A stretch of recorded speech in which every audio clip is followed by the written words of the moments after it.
ওই হুজুর দৌড়তে লাগলেন। দৌড়তে দৌড়তে গিয়া দেখেন তারা এক পর্যায়ে মাটি দেওয়া শেষ। তারা চলে যাবে এমনি করে কি করলেন, ও আমার ভাইয়েরা দাঁড়ান, আমি আপনাদেরকে অনেক বড় উপকার করলাম। আপনারা গোসল দিতে জানেন না, মৃত ব্যক্তিকে কাফন দাফন করাইতে জানেন না, আপনারা কবরেও রাখতে জানেন না। আমি আপনাদের এত বড় উপকার করলাম, আপনারাও আমার একটা উপকার করবা গো। কি উপকার ভাই, কি হয়েছে বলেন? বলি আমি শহরের ভিতরে একটা কোম্পানিতে চাকরি করি, আমার পকেটে ছিল একটা পরিচয়পত্র কার্ড। এই পরিচয়পত্র কার্ডটা যখন আমি বাড়ি থেকে বের হই আমার পকেটেই তখন ছিল, কিন্তু এখন দেখা যায় পাচ্ছি না। আমি গেটের সামনে গিয়ে আমি পকেটে যখন হাত দিলাম, আমার দারোয়ান যখন চাইলো আমি কার্ড দিতাম, তখন আমি কার্ড দিতে পারলাম না গো। আমার মনে হলো আমি বাড়ি থেকেও কার্ডটা নিলাম, কিন্তু পকেটে নাই। আমার মনে হয় আমি যে কবরের যে নামছিলাম আপনাদের লাশকে রাখার জন্য, এই লাশকে যখন আমি রাখছিলাম তখন মনে হয় আমার পকেট থেকে পড়ে গেছে। আমার মনে হয় ও ভাই, আপনারা একটু দয়া করেন আমাকে, আপনাদের যে গোরস্থানটা আছে এই গোরস্থানের একটি কোণা দিয়ে আমি একটু গর্ত করব, গর্ত করে দেখব আমার কাঠটা শুধু আমি হাত ঢুকাইয়ে নিয়ে আসব।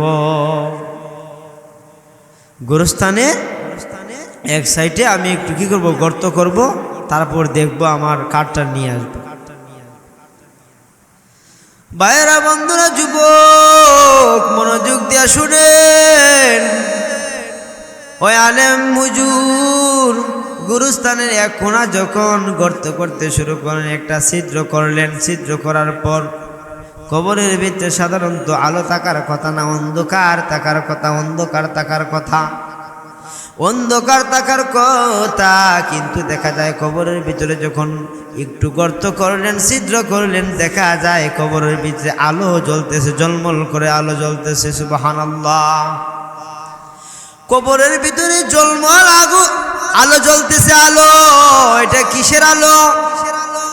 হুজুর ডাকতে বলেন, হায়, এটা তো দুনিয়ার কোনো আলো নয়, এটা তো বিদ্যুতের আলো নয়, সৌর বিদ্যুতের আলো নয়, মোমবাতিরও আলো নয় গো, দুনিয়ার কোনো ল্যাম্পবাতির আলো নয়। আমার মনে হচ্ছে এটা হলো জান্নাতি আলো। হুজুর যখন এবার দেখতে পাইলেন হুজুরের কাঠটা দেখা যায় স্পষ্ট, কাঠটা নিয়ে আসলেন আর বলতে লাগলেন, ও ভাই, আপনাদের লোকের যে গুরুস্থানের ভিতরে তো ঝলমল আলো জ্বলতেছে, আলো।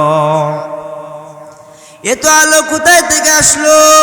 এটা তো দুনিয়ার কোনো আলো নয়, এটা হলো জান্নাতি আলো। ও ভাই, আল্লাহ রাব্বুল আলামিন কোন মানুষকে জান্নাতি করেন, কোন মানুষের কবরের মধ্যে জান্নাতের সাথে কি করে দেন, লাইন করে দেন। এটা দুনিয়ার মানুষকে জানানোর জন্য একটা মাধ্যমে আল্লাহ জানায় দেয়। দুনিয়ার ভিতরে যত জায়গা আছে রে ভাই, সব জায়গার খবর নেওয়া যায়, কিন্তু 3.5 হাত মাটির নিচের খবরটা কেউ দিতে পারবে না, নেওয়া যায় না। কিন্তু আল্লাহ ইচ্ছা করলে জানাই দিতে পারেন। কেমন করে আল্লাহ জানাইলেন দেখেন। ওই ব্যক্তির গুরুস্থানের ভিতরে যখন দেখা গেল এত আলো, এত সুঘ্রাণ, এই সুঘ্রাণের খবরটা, আলোর খবরটা সারা গ্রাম ছড়িয়ে পড়ল। ছড়িয়ে পড়ার পর এই খবরটা চলে গেল দারুল উলুম দেওবন্দ মাদ্রাসায়। তখন প্রিন্সিপাল ছিলেন আল্লামা কারি তৈয়ব সাহেব রহমতুল্লাহি আলাইহি। তকবাসখানি বড়হাটির মুর্দেগানদের রুহের মাগফিরাতের কামনায় দোয়া মাহফিল।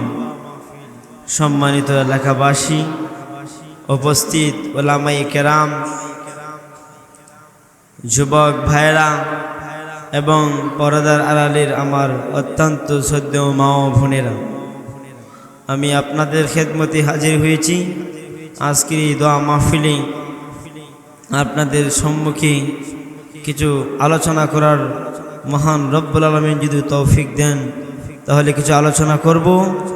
আল্লাহ রাব্বুল আলামিন যেন আমাকে আপনাকে আমলের নিয়তে বলার এবং আমলের নিয়তে শোনার তৌফিক দান করেন। সকলে বলুন আলহামদুলিল্লাহ। সম্মানিত উপস্থিতি, মসজিদে মাগরিবের নামাজ পড়েছি আমরা, অনেকেই ছিলাম। তো নামাজ পড়ে অনেকেই চলে গেছেন, অনেক রয়ে গেছেন, আলোচনা শুনতেছেন, শুনবেন। তো সম্মানিত উপস্থিতি, আজকের এই আলোচনার উদ্দেশ্যই হলো দোয়া মাহফিল, মুর্দেগানদের জন্য দোয়া মাহফিল। যারা দুনিয়া থেকে চলে গেছেন তাদের জন্য দোয়া হবে যেন আল্লাহ রাব্বুল আলামিন তাদেরকে কি করেন, মাফ করে দেন। তাদেরকে জন্য আল্লাহ রাব্বুল আলামিন মাফ করে দেন, এই তাদেরকে যেন আল্লাহ মাগফিরাত কামনা করেন। এই মাগফিরাতের কামনায় আজকের এই দোয়া মাহফিল। তো সম্মানিত উপস্থিতি, আপনারা অনেকেই মসজিদে আসেন এবং মসজিদে বাহির থেকেও শুনতে পাচ্ছেন, অনেকে আবার আসবেন, আলোচনা শুনবেন। আল্লাহ রাব্বুল আলামিন যেন আমাদেরকে আমলের নিয়তে শোনার তৌফিক দান করেন। আজকে আপনাদের এলাকায় অনেকেই উপস্থিত থাকবেন, অনেক ওলামায়ে কেরাম আসবেন, আলোচনা করবেন। ওলামায়ে কেরামের উপস্থিতিতে আপনারা এলাকাবাসী ধন্য হবেন। আপনাদের কবরবাসীদেরকে যেন আল্লাহ মাফ করেন এই কামনা করি। তো সম্মানিত উপস্থিতি, আমি আমার আলোচনার দিকে চলে যাচ্ছি। আমরা কিন্তু একদিন মরে যাব, মরে গেলে আমার হিসাবটা আমি দিতে হবে। আমার কবরে কেউ যাবে না, আমার কবরে আমি যাব, আমার হিসাবটা আমাকেই দিতে হবে। এতে আমরা যেন কি করি, নেক আমল করে যেতে পারি দুনিয়াতে। আর দুনিয়াতে আমরা যা কিছু করি না কেন সব একমাত্র আল্লাহ তাআলার জন্য। আমার জীবন, আমার মরণ, আমার ইবাদত, আমার কুরবানি যা কিছু আছে একমাত্র নিয়ত থাকতে হবে কার জন্য? একমাত্র আল্লাহ তাআলার জন্য, আল্লাহ তাআলাকে খুশি করার জন্য, দুনিয়ার কোনো মানুষকে নয়। ভাইয়েরা, বন্ধুরা, যুবক, মনোযোগ দিয়ে শোনেন। ভারতবর্ষের দারুল উলুম দেওবন্দ এরিয়ায় চর এলাকায় নতুন মানুষ বসবাস করতে শুরু করলো। এই চর এলাকায় কোনো মানুষ বসবাস করতো না। নতুন বাড়িঘর বানাইয়া তারা শুধু প্রথম কি করলেন, বাড়িঘর বানাইলেন। কিছু সংখ্যক লোক বাড়িঘর বানাইলেন, সবে মাত্র নতুন কয়েকটা ফ্যামিলি বসবাস করতে শুরু করলো। নতুন শুধু শুরু করলো। কিছুদিন যাইতে না যাইতেই দেখা যায় ওই এলাকায় একজন বৃদ্ধা লোক মারা গেছেন। ওই বৃদ্ধা লোক যখন মারা গেলেন, ওই এলাকায় কোনো মাদ্রাসা নাই, মসজিদ নাই। ওই এলাকায় কোনো মাদ্রাসা নাই, ওই এলাকায় কোনো মসজিদ নাই। ওই বৃদ্ধা মারা যাওয়ার পর ওই এলাকার, কারণ তারা লোক সংখ্যক কম মানুষ, কিছু মানুষ শুধু আসছে, নতুন বসবাস করতে শুরু করলো।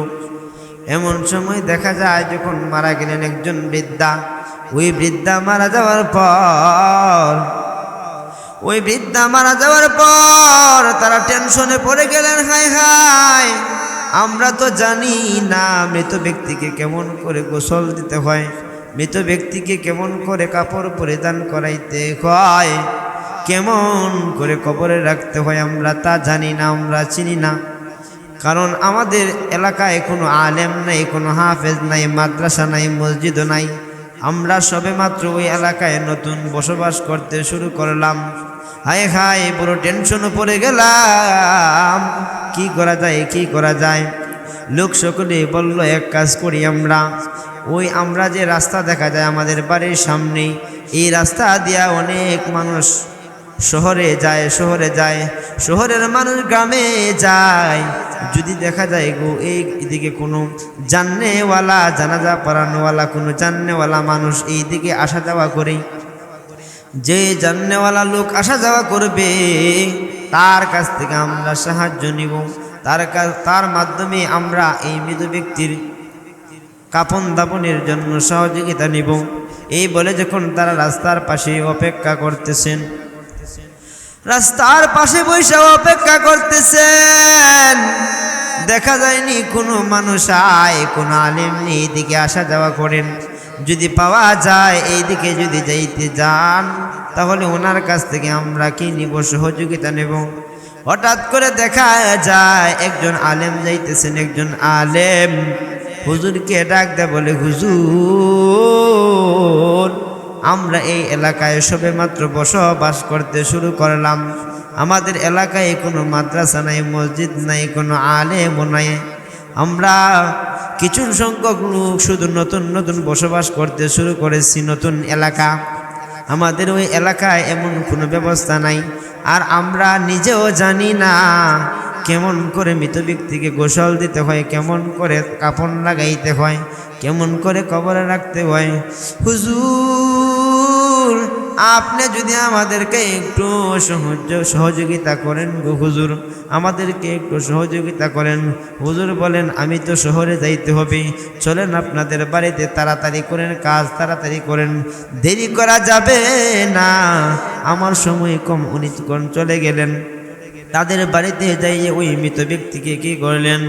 বড়ই পাতা গরম জল দিয়া গোসল দেওয়াইলেন, তাদেরকে নিয়ে গোসল দিলেন, কাফন দাফন লাগাইলেন। তারপর কি করলেন? জানাজার মাঠে চলে গেলেন, তাদেরকে নিয়ে জানাজাটাও পড়াইলেন। জানাজাটা পড়ানোর পর ওই সকল লোকেরা বলতেছে, হুজুর আমরা মৃত ব্যক্তিকে কেমন করে কবরে রাখতে হয় আমরা সেটাও জানি না গো হুজুর, আমরা সেটাও জানি না। হুজুর আপনি যদি একটু সহযোগিতা, আমাদেরকে একটু সহযোগিতা করেন গো, আমরা ওনাকে আপনাকে নিয়ে কবরে রাখতে চাই, হুজুর একটু সহযোগিতা করেন।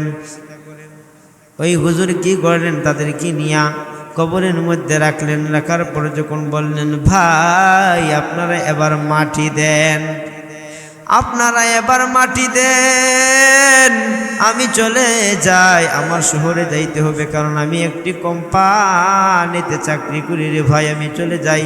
হুজুর চলে গেলেন। যেই মাত্র হুজুর চলে গেলেন, যাইতে যাইতে ওনার কোম্পানির দরজার সামনে যখন গেলেন, গেটের সামনে যখন গেলেন, গেটের সামনে যখন গেলেন তখন দেখা যায় গেট পাহারাদার বলতেছে, ভাই আপনি এই কোম্পানিতে চাকরি করেন, ভালো কথা। ও হুজুর আপনি এই কোম্পানিতে চাকরি করেন, ভালো কথা, আপনার পরিচয়পত্র একটা কার্ড আছে, এই কার্ডটা দেখান, দেখায়া আপনি ভিতরে চলে যান। যখন উনি কি করলেন? পকেটে হাত দিলেন, হাত দিয়া দেখেন ওনার পরিচয়পত্র কার্ডটা পকেটের মধ্যে নাই। উনি টেনশন পড়ে গেলেন আর মনে মনে চিন্তা করতে লাগলেন, আমি তো আমার পকেটে পরিচয়পত্র কার্ডটা নিলাম গো, কিন্তু আমার পকেটে তো নাই, কোথায় গেল? মনে হয়ে গেল আমি যে ওই লোকটাকে, ওই বৃদ্ধ লোকটাকে কবরের মধ্যে, গুরুস্থানের মধ্যে তাকে টামাইতে গিয়েছিলাম, গুরুস্থানে রাখতে গিয়েছিলাম, আমার মনে হয় এই গুরুস্থানের ভিতরে আমার কার্ডটা পড়ে গেছে। ওই হুজুর দৌড়তে লাগলেন, দৌড়তে দৌড়তে গিয়া দেখেন তারা এক পর্যায়ে মাটি দেওয়া শেষ, মাটি দেওয়া শেষ, তারা চলে যাবে। এমনি করে কি করলেন? ও আমার ভাইয়েরা দাঁড়ান, আমি আপনাদেরকে অনেক বড় উপকার করলাম, আপনারা গোসল দিতে জানেন না, মৃত ব্যক্তিকে কাফন দাফন করাইতে জানেন না, আপনারা কবরেও রাখতে জানেন না, আমি আপনাদের এত বড় উপকার করলাম, আপনারাও আমার একটা উপকার করবা গো।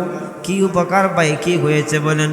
বলি আমি শহরের ভিতরে একটা কোম্পানিতে চাকরি করি, আমার পকেটে ছিল একটা পরিচয়পত্র কার্ড, এই পরিচয়পত্র কার্ডটা যখন আমি বাড়ি থেকে বের হই আমার পকেটেই তখন ছিল, কিন্তু এখন দেখা যায় পাচ্ছি না। আমি গেটের সামনে গিয়ে আমি পকেটে যখন হাত দিলাম, আমার দারোয়ান যখন চাইলো আমি কার্ড দিতাম, তখন আমি কার্ড দিতে পারলাম না গো। আমার মনে হলো আমি বাড়ি থেকেও কার্ডটা নিলাম, কিন্তু পকেটে নাই। আমার মনে হয় আমি যে কবরের যে নামছিলাম আপনাদের লাশকে রাখার জন্য। এই লাশকে যখন আমি রাখছিলাম তখন মনে হয় আমার পকেট থেকে পড়ে গেছে। আমার মনে হয় ও ভাই আপনারা একটু দয়া করেন আমাকে আপনাদের যে গোরস্থানটা আছে এই গোরস্থানের একটি কোণা দিয়ে আমি একটু গর্ত করব, গর্ত করে দেখব আমার কাঠটা শুধু আমি হাত ঢুকাইয়ে নিয়ে আসব। গোরস্থানে এক সাইডে আমি একটু কি করব, গর্ত করব, তারপর দেখব আমার কাঠটা নিয়ে আসব। ভাইয়েরা বন্ধুরা যুবক মনোযোগ দিয়া শুনেন, ওই আলেম হুজুর গুরুস্থানের এক কোণা যখন গর্ত করতে শুরু করেন, একটা ছিদ্র করলেন। ছিদ্র করার পর কবরের ভিতরে সাধারণত আলো থাকার কথা না, অন্ধকার থাকার কথা। অন্ধকার থাকার কথা, অন্ধকার থাকার কথা, কিন্তু দেখা যায় কবরের ভিতরে যখন একটু গর্ত করলেন, ছিদ্র করলেন, দেখা যায় কবরের ভিতরে আলো জ্বলতেছে, ঝলমল করে আলো জ্বলতেছে। সুবহানাল্লাহ। কবরের ভিতরে ঝলমল আলো জ্বলতেছে। আলো, এটা কিসের আলো?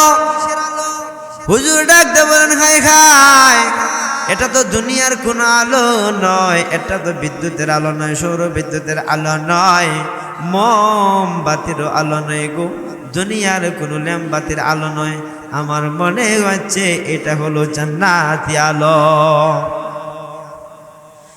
হুজুর যখন এবার দেখতে পাইলেন হুজুরের কাঠটা দেখা যায় স্পষ্ট, কাঠটা নিয়ে আসলেন আর বলতে লাগলেন, ও ভাই আপনাদের লোকের যে গুরুস্থান, গুরুস্থানের ভিতরে তো ঝলমল আলো জ্বলতেছে, আলো জ্বলতেছে, আলো। এত আলো কোথায় থেকে আসলো? এটা তো দুনিয়ার কোনো আলো নয়, এটা হলো জান্নাতি আলো, জান্নাতি আলো। ও ভাই, আল্লাহ রাব্বুল আলামিন কোনো মানুষকে জান্নাতি করেন, কোনো মানুষের কবরের মধ্যে জান্নাতের সাথে কি করে দেন, লাইন করে দেন। এটা দুনিয়ার মানুষকে জানানোর জন্য একটা মাধ্যমে আল্লাহ জানায় দেয়। দুনিয়ার ভিতরে যত জায়গা আছে রে ভাই, সব জায়গার খবর নেওয়া যায়, কিন্তু 3.5 হাত মাটির নিচের খবরটা কেউ নেওয়া দিতে পারবে না, নেওয়া যায় না। কিন্তু আল্লাহ ইচ্ছা করলে জানাই দিতে পারেন। কেমন করে আল্লাহ জানাইলেন দেখেন। ওই ব্যক্তির গুরুস্থানের ভিতরে যখন দেখা গেল এত আলো, এত আলো, এত সুঘ্রাণ, এই সুঘ্রাণের খবরটা, আলোর খবরটা সারা গ্রাম ছড়িয়ে পড়ল। ছড়িয়ে পড়ার পর এই খবরটা চলে গেল দারুল উলুম দেওবন্দ মাদ্রাসায়। দারুল উলুম দেওবন্দ মাদ্রাসায় তখন প্রিন্সিপাল ছিলেন আল্লামা কারি তৈয়ব সাহেব রহমতুল্লাহি আলাইহি। ওই দারুল উলুম মাদ্রাসার প্রিন্সিপাল ছিলেন আল্লামা কারি তৈয়ব সাহেব রহমতুল্লাহি আলাইহি, ছিলেন সফল মুহতামিম ছিলেন। ওনার কাছে যখন খবরটা চলে গেল, উনি চলে আসলেন, হুজুর আল্লাহর ওলি চলে আসলেন। খবরটা শুনে খবরকে দেখার জন্য চলে গেলেন। আল্লাহর ওলি যাইতে যাইতে যখন ওই এলাকায় আসলেন, আইসা দেখেন খবরের ভিতরে সরাসরি দেখলেন, সরাসরি ঘটনাটা দেখলেন। সত্যি তো গোরস্থানের ভিতরে, গোরস্থানের ভিতরে ঝলমল করে কি জ্বলতেছে, আলো জ্বলতেছে, আর সুঘ্রাণ, সেই গ্রানে এই এলাকা মুহূর্ত হয়ে গেছে, সুঘ্রাণে গন্ধিত হয়ে গেছে। আল্লাহর ওলি নিজের চোখে দেখলেন গুরুস্থানের ভিতরে ঝলমল করে আলো জ্বলতেছে, আর যে সুঘ্রাণ, এই সুঘ্রাণে মোহিত হয়ে গেছে, সারা এলাকা মোহিত হয়ে গেছে।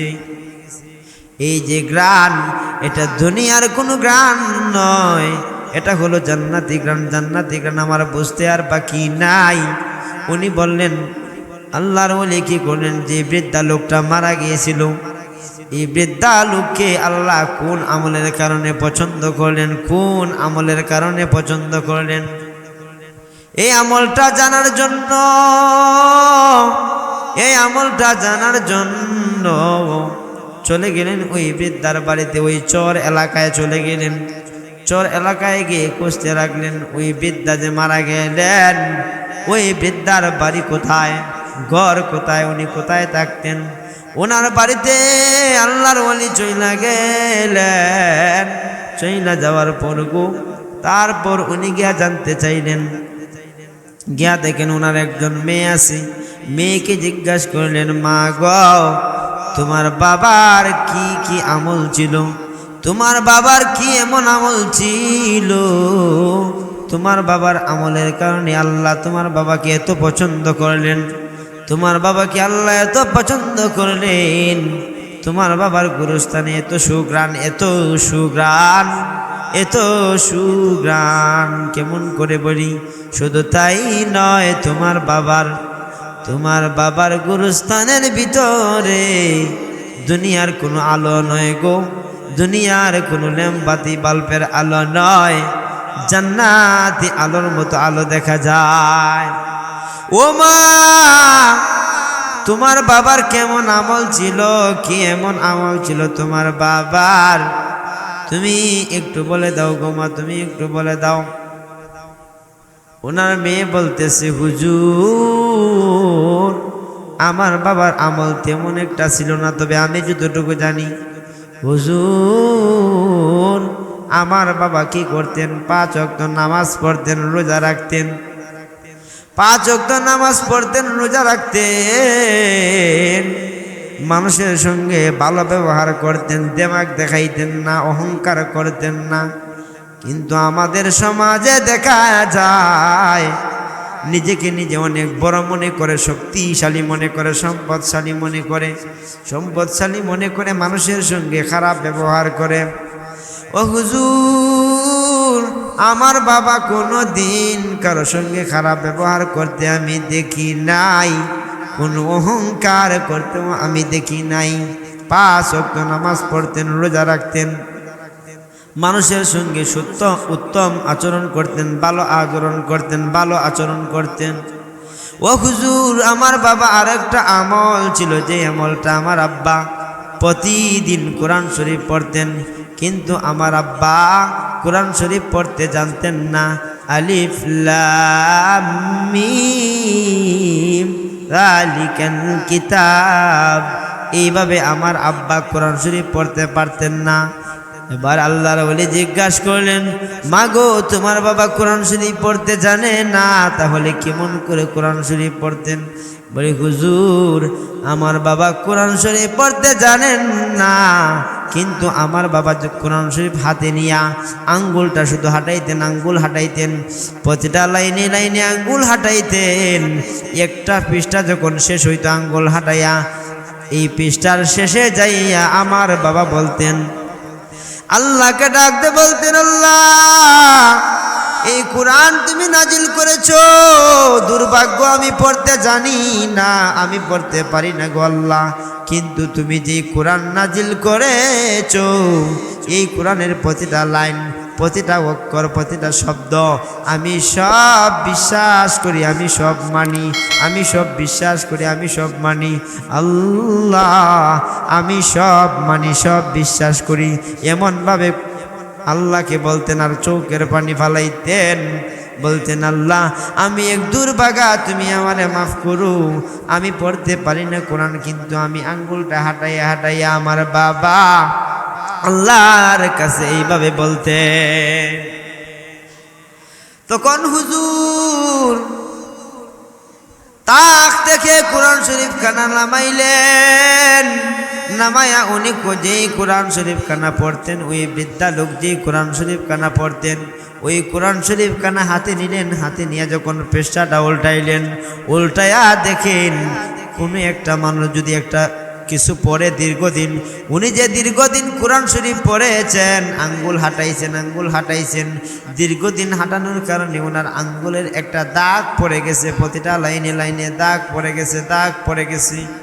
শুধু তাই নয়, উনি যে কান্না করে বলতেন, আল্লাহ, ও দয়ার মালিক, আমি এই কোরআন শরীফ পড়তে জানি না গো আল্লাহ, কিন্তু আমি তোমার এই কোরআনের প্রতিটা শব্দ, প্রতিটা অক্ষর, প্রতিটা লাইন আমি বিশ্বাস করি আল্লাহ।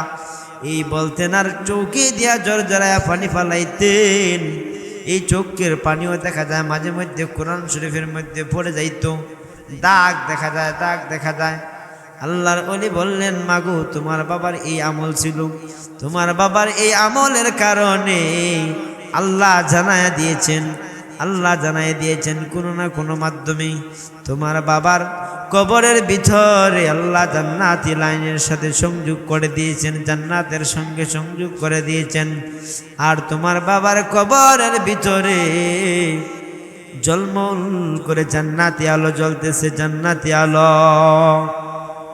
শুধু তাই নয় রে মা, তোমার বাবার গুরুস্থানের মধ্যে এত সুঘ্রাণ বাইরিতেছে, এত সুঘ্রাণ, যেই সুঘ্রাণে এই এলাকা নয়, এই আশপাশের এলাকা মোহিত হয়ে গেছে গ্রানে।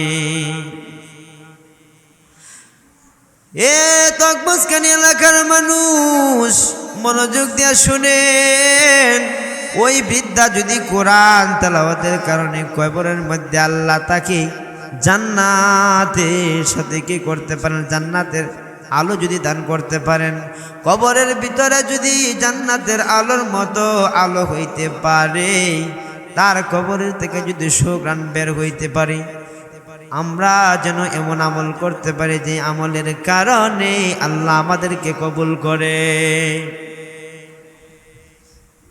আজকে যারা এই ওয়াজের আয়োজন করেছেন, দোয়ার আয়োজন করেছেন, আজকে যারা ওয়াজের আয়োজন করেছেন, দোয়ার আয়োজন করেছেন, আল্লাহ আমি দোয়া করি গো মালিক, আমি দোয়া করি আল্লাহ, আমি অদমের দোয়াটা তুমি কবুল করে নাও।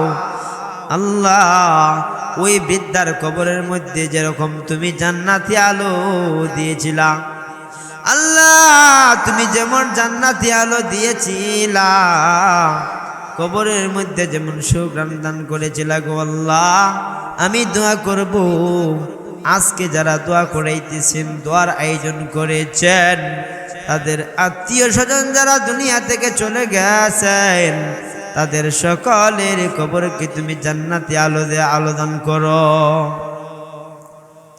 আল্লাহ তোমার বান্দারা কবরের মধ্যে কান্দির রুহের মাগফিরাতের কামনায় দোয়ার আয়োজন করেছে গো আল্লাহ, তুমি তো তাদের দিলের খবর জানো, মনের খবর জানো। আল্লাহ তুমি ছাড়া কেউ জানে না, তুমি ছাড়া কেউ জানে না, তুমি ছাড়া কেউ জানে না। আল্লাহ তুমি তো বলেছ তোমার কাছে যদি কেউ ক্ষমা চায় তুমি তাকে মাফ করে দাও, তুমি তাকে মাফ করে দাও। আল্লাহ তাদের পক্ষ থেকে কি হয়ে করা হয়েছে, দোয়ার আয়োজন করা হয়েছে, মাফ চাওয়া হইতেছে, কোরআন তেলাওয়াত বাড়িতে হইতেছে, খতমে কোরআন হইতেছে, তসবির খতম হইতেছে, রুহের মাগফিরাতের জন্য তাদের আত্মীয় স্বজনের, আল্লাহ তুমি তাদের আত্মীয় স্বজনের কি কবরকে তুমি জান্নাতের বাগিচা বানিয়ে দিও রব্বুল আলামিন। আয় আল্লাহ তুমি বলেছো কেউ যদি অন্তর থেকে তোমাকে রাজি এবং খুশি করে গো আল্লাহ, তুমি তাকে ক্ষমা করে দাও, মাফ করে দাও, মাফ করে দাও। আল্লাহ মুসা নবীর জামানায়, আল্লাহর পয়গম্বর মুসা নবীর জামানায় বৃষ্টির বড় অভাব, বৃষ্টির বড় অভাব, বৃষ্টির বড় প্রয়োজন, বৃষ্টি নাই। আল্লাহর পয়গম্বর মুসা নবীর কাছে গিয়া তারা বলল, আল্লাহর পয়গম্বর মুসা গো আপনি দোয়া করেন আল্লাহর কাছে, আল্লাহ যেন বৃষ্টি দান করেন। আল্লাহকে যখন বললেন, আল্লাহ বলেন একটা দোয়ার মজলিস করো। জোয়ার মজলিস যখন এবার করা হলো, জোয়ার মজলিসে বৈশা দুই হাত উঠাইয়া যখন দোয়া করতে লাগলেন, আল্লাহ জানাইয়া দিলেন, ও মুসা তোমার এই মজলিসের ভিতরে একজন গুনাহগার আছে, গুনাহগার, যেই গুনাহগারের কারণে আমি আল্লাহ বৃষ্টি দিতেছি না। এই গুনাহগারকে তুমি বলো এই মজলিস থেকে যেন উঠে যায়, তাহলে আমি বৃষ্টি দিব। যে গুনাহ করে সে কিন্তু জানে, আর কেউ না জানলেও এই লোক মনে মনে ভাবতেছে যে গুনাহগার, বলতেছে আয় আল্লাহ, তুমি আমার ইচ্ছা করলে আমার নামটা বলে দিতে পারতাই, কিন্তু আমার নামটা তুমি বলো নাই, আমার নামটা তুমি বলো নাই। আমাকে তুমি অনেক মায়া করেছো আল্লাহ, আমি গুনাহগার, আমি তো জানি আমি সব চাইতে নাফরমান গুনাহগার। আল্লাহ তুমি আমাকে অনেক মায়া করেছো। ওই যে গুনাহগার ব্যক্তি ছিল মজলিসের মধ্যে, যার গুনার কারণে আল্লাহ বৃষ্টি দিয়েছিলেন না, ওই লোক মনে মনে আল্লাহকে বলতেছে, দয়ার মালিক, অন্যায় করেছি, অপরাধ করেছি, গুনাহ করেছি, কিন্তু তুমি আমাকে মাফ করে দাও। এই মজলিসের মধ্যে আমার বেইজ্জতি কইরো না আল্লাহ, আমি বেইজ্জত হইতাম চাই না। আমি তোমার কাছে ওয়াদা দিলাম আর কোনোদিন আমি গুনাহ করব না গো আল্লাহ, আমি ওয়াদা দিলাম। আল্লাহকে যখন অন্তরে থেকে এবারে যখন ওই লোকটা বলল, কিছুক্ষণ পরে দেখা যায় আল্লাহ বৃষ্টি দিয়া দিলেন। আল্লাহর পয়গম্বর মুসা নবী ডাক দিয়ে বলেন, আল্লাহ আপনি বললেন বৃষ্টি দিবেন না গুনাহগারের লোক কারণে। আল্লাহ বলেন, বান্দা, আল্লাহ বলেন, ও আমার পয়গম্বর মুসা শুনো, আমি যেই লোকের কারণে বৃষ্টি দিয়েছিলাম না, আমি তার কারণে আবার বৃষ্টি দিলাম। আমি তার কারণেই বৃষ্টি দিলাম। এত আমরা কি বুঝতে পারলাম, যে কেউ যদি আল্লাহকে খুশি করার জন্য অন্তর থেকে বলে, মানুষকে দেখানোর জন্য নয়, যদি সে আল্লাহকে রাজি খুশি করার জন্য অন্তর থেকে আল্লাহকে খুশি করে, আল্লাহ অবশ্যই তার ডাক শুনবেন, তারকে ক্ষমা করে দিবেন। তা আমরা যারা আজকের এই দোয়ার আয়োজন করেছি, আমরা অন্তর থেকে আল্লাহকে খুশি করব, অন্তর থেকে আল্লাহকে ডাকবো, আল্লাহ যেন আমাদেরকে ডাক কবুল করেন। আমি আমার আলোচনার দীর্ঘ করছি না, আমি আমার আলোচনায়